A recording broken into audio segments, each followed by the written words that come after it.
What's up mga kamak bro? Good morning, good afternoon, and good evening. Saan man tayong dao ng daigdig. So, nagbabalik for today's new vlog. So, yep, I'm so happy to be back again. So, medyo ang tagal natin bago nakapag-vlog na naman. Again, it's really a bit busy. Kasi nga magde-December na. So, medyo talagang busy ang ating lingkod. So yeah, meron lang akong gustong ikwento sa inyo which has happened for this past few weeks and last month, which is medyo alarming ng konti for the people who's already here in Australia na nasa working visa or nasa 482 visa, because this is not just only happening here in Australia, but it's also happening to other countries na currently namumblema ngayon because of migrant people. So right now medyo nagiging call out lang to sa mga kababayan natin na nasa ibang bansa, especially like here in Australia, Canada, and some other countries like US as well. So kasi most of them now is complaining about the migrants na nasa kanilang bansa. And there's one specific nationality silang tinutukoy, which is most of the reason is medyo valid. And because of that issue, syempre naapektuhan din yung mga Pilipino na currently na nag-work or currently living dun sa mga bansang nabanggit ko, and even here in Australia. So syempre, before natin pag-usapan yan at pagkwentuhan yan, siguro mas maganda, let's have an intro. Yeah, we rising up tonight. Hands up high, feel the city light. No excuses, we just living right. Working hard like the dreams inside. Oh, can you feel that fire? Heartbeat drum, take it higher. For my fam, my soul, my pride. Mac bro, yeah, we ride, we ride. Can you feel that fire? Heartbeat drum, take it higher. For my fam, my soul, my pride. Mac bro, yeah, we ride, we ride. Feeling homesick, but I keep flowing. Every pain I face just keep me growing. I see my fam when I close my eyes. Turn the grind to gold, no compromise. No breaks, no fear, I keep my drive. Cause love's the beat that keeps me alive. Forest Lake nights, I'm dreaming strong. This is my life, my hustle song. So yon, it's a new intro, right? So medyo yung topic natin is medyo sensitive, or maybe some of you guys, especially yung mga nasa ibang bansa na, or dun sa mga nabanggit kong bansa kanina, is medyo affected na dun sa mga nangyayari. Because right now dito sa Australia, it's like last month or ngayong October lang pala. Itong October lang nagkaroon ng parang mass rally sa iba't ibang city ng Australia, sa Melbourne, Sydney, even dito sa Brisbane. Nagkaroon ng malawang rally ng mga local people na which is sinasabi nila na they wanna bring out or stop the mass immigration, or mass immigration. So yun nga, nagkaroon ng problema kasi nga most of the complaint is yung nagiging epekto dun sa culture, sa mga jobs na should be, sabi nila, para sa mga local or para sa mga Aussie. So nagkakaroon ng problema, nagkakaroon ng shortage daw ng trabaho. Pero honestly, kung titingnan mo, napakaraming trabaho dito napakaraming pwedeng applyan, pero bakit sinisisi nila yung mga migrants? So yes, some of it I do understand, kaya kinasabi nila yun because maybe they are not yet qualified to get that position or to get that job, or maybe because of the migrants na pumupunta rito are really qualified get that job.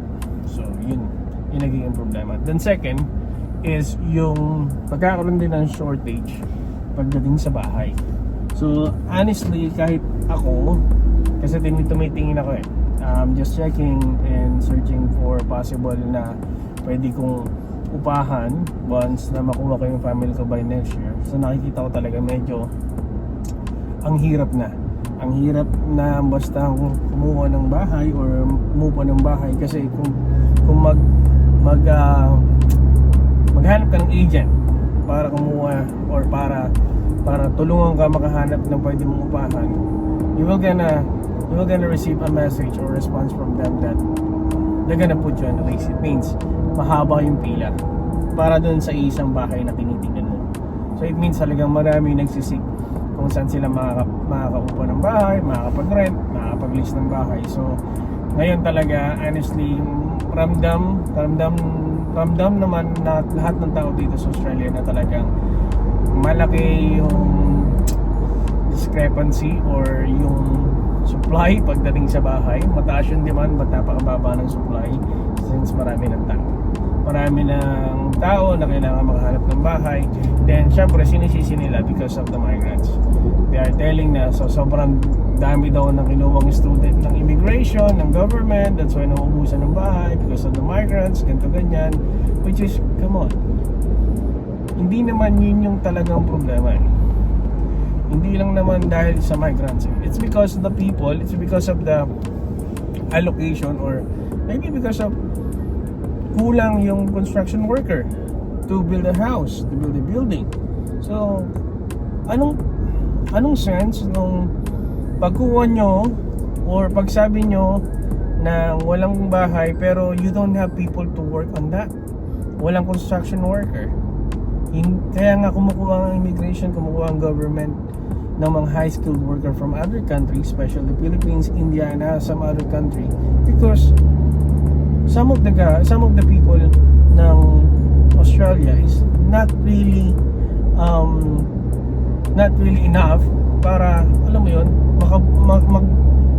ma-allocate or maibigay dun sa project. So kaya kailangan nila talaga ng mag-hire ng people from the other country. So ewan ko, parang hindi siya balanse, hindi nagiging balanse yung complaint at dun sa demand na kailangan ng mga skilled worker dito sa Australia. So medyo hindi ko lang masabi kung are they really seeing the real situation or they just relying on the lapses na nakikita lang nila. They're not even seeking or not digging the real situation para sabihin na ito yung kakulangan, ito yung ginagawa ng gobyerno na naaapektuhan kaming mga local because of this and because of that. But come on guys, siguro dapat mas maganda try to see the whole picture, the whole situation, then i-assess nyo saan ba talaga nagkukulang, saan ba dapat i-work out ng mga tao para kahit pa paano ma-enhance yung mga kulangan katulad ng bahay, ng jobs. Honestly, there's a lot of jobs here. And to tell you honestly, this is not just only happening here in Australia. It's also happening in Canada. So malaking issue to sa Canada if I'm not mistaken, because I'm seeing a lot of reels, some reels videos on my feeds na sabi ko nga na it's not just only Australia, it's not just only Canada, even the other countries, even Europe, they are complaining about migrants, complaining about this and about that. Pero kung tutuusin, kaming mga migrants sa isang bansa is we're the one who's helping the country's economy. Honestly talaga, kasi lahat naman ng migrants, lahat naman ng taong nagtatrabaho sa isang bansa, isang babae din kami ng tax. At honestly dito sa Australia napakamahal, napakataas ng tax, napakataas ng mga taxes. So yes, you have a quality of life, then lahat ng binabayaran mo tax is may benefits ka, mararamdaman mo may benefits, mararamdaman mo yung kumbaga kung ano yung binabayaran mo, kasi you have a quality of life, you have a secured place to live. So napakaganda, even medical. So hindi pa naman ako PR, so I'm going to apply my PR by by next year pa naman. So I still have like how many months? 5 months. So pero makikita mo naman sa mga kasama namin mga Pilipino dito na PR na citizen na they are really enjoying it. They are really happy on what they are getting from their taxes. So yun yung isang factor kaya that's why I really want to bring my family back here by next year. So yeah, di ko alam bakit nagkakagulo sila. Pero ngayon medyo kalmado, wala namang mga rally, but I think there's a rally coming gonna happen by November again. Yun ulit, same agenda, ganun pa rin yung magiging topic nila. Ang pangit lang kasi dito, mayroong isang grupo na medyo racist talaga, na talagang ayaw nila sa mga migrants. Nababalita naman yan sa Channel 9 News dito sa Australia, Channel 7 News dito sa Australia. Medyo yun lang yung nakakapag-trigger. Then the people on that specific rally, sinasabi na they are not connected with that group. So parang alam mo yun, parang kinocontaminate nila yung essence ng rally, kaya nagkakaroon ng hindi magandang friction.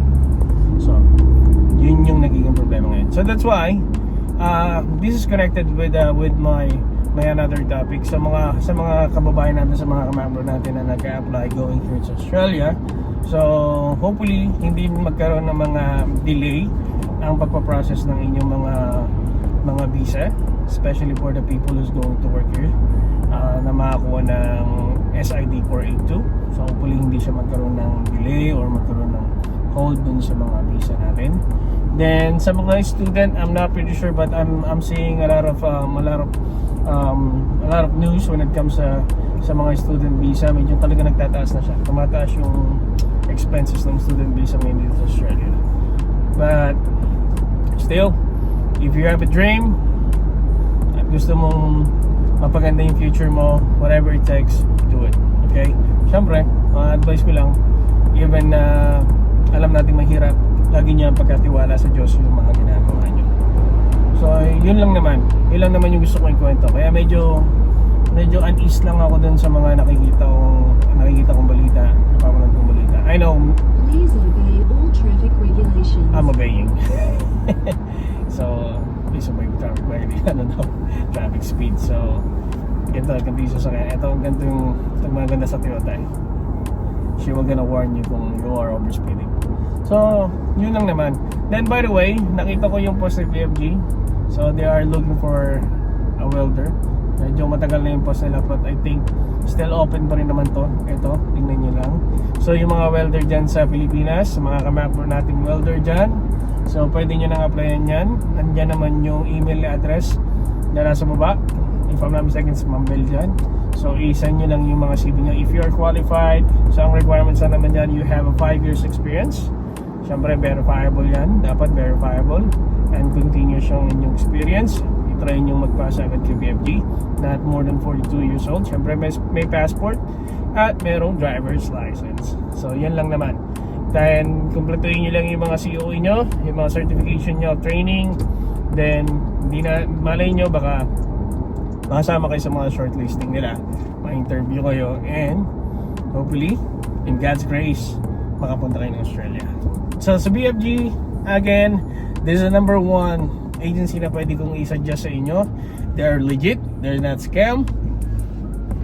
They are very helpful for the hopeful Filipinos na gusto makapunta sa Australia. Not just only Australia, papuntang New Zealand and in other country, but majority na tinatake nila is more on going to Australia.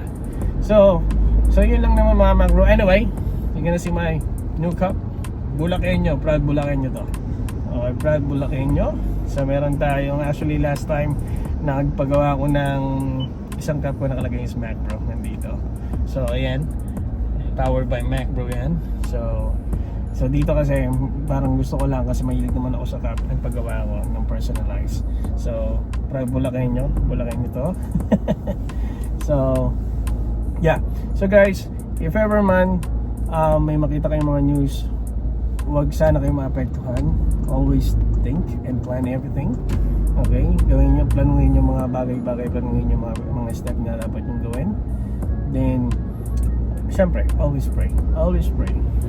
pag-pray nyo lang lahat ng proseso, lahat ng gagawin nyo, lahat ng mga pinaplano nyo, ipagkatiwala nyo kay Lord para si Lord ang mismo mag-guide sa inyo.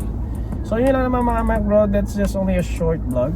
So yun lang naman na-discuss ko kasi medyo unease nga ako. I just wanna share with you guys kung ano yung mga nangyayari. And it's a bit alarming for me because syempre yung mga kapatid ko is nasa Canada. So shoutout sa akin mga kapatid, kay Orly at kay Terry. So nasa Canada sila, they are working in Canada. So under sila ng work permit. Then wala naman ako naririnig na kahit anong balita, anong complaint sa kanila na they are not going to renew their visa or anything. So I'm still praying na huwag silang maapektuhan kasi lalo na nandun din yung mga parents ko sa Canada. They are currently residing in Alberta, Canada. So yeah, hopefully walang maging problem sa kanilang mga visa in the near future. Then that's why I'm always telling them na if something happening right now, plan it. Then tingnan natin baka kahit paano makagawa tayo ng paraan. Kung gusto nyo naman dito sa Australia, then we'll find ways. We're gonna seek help how they can transfer here in Australia. So yun lang, I'm so very happy to have a new topic for today and hopefully makapagdire-diretso tayong vlog kasi this coming November medyo busy pa rin, but I'll try my best para makapag-share ng mga bagong knowledge, bagong ideas on how you guys can go here and work here in Australia. It's really lovely and I'm so very grateful to live here, to work here, and now I'm looking forward to bring my family here by next year once na makapag-apply ako ng visa. So next time, hopefully magkaroon ako ng time na kahit pa paano is ma-interview natin yung mga taga-BFG na kahit pa paano mag-guide tayo, lalo na sa mga hopefuls na nandyan nasa Pilipinas na gusto mag-apply ng trabaho dito papuntang Australia. So that's the best thing that we can do is to ask people who's really the one who's processing the visa for all the Filipinos who are really would like to work here in Australia. So syempre BFG number 1. Again, this video is not sponsored by BFG. I'm just giving back the gratitude na pagtulong nila sa akin para makapunta dito. So yun lang mga Mac Bro. This is Ari Black today. Thank you so much. Don't forget to share, like, and subscribe dito sa Ace Mac Clicks. And God bless all. Thank you.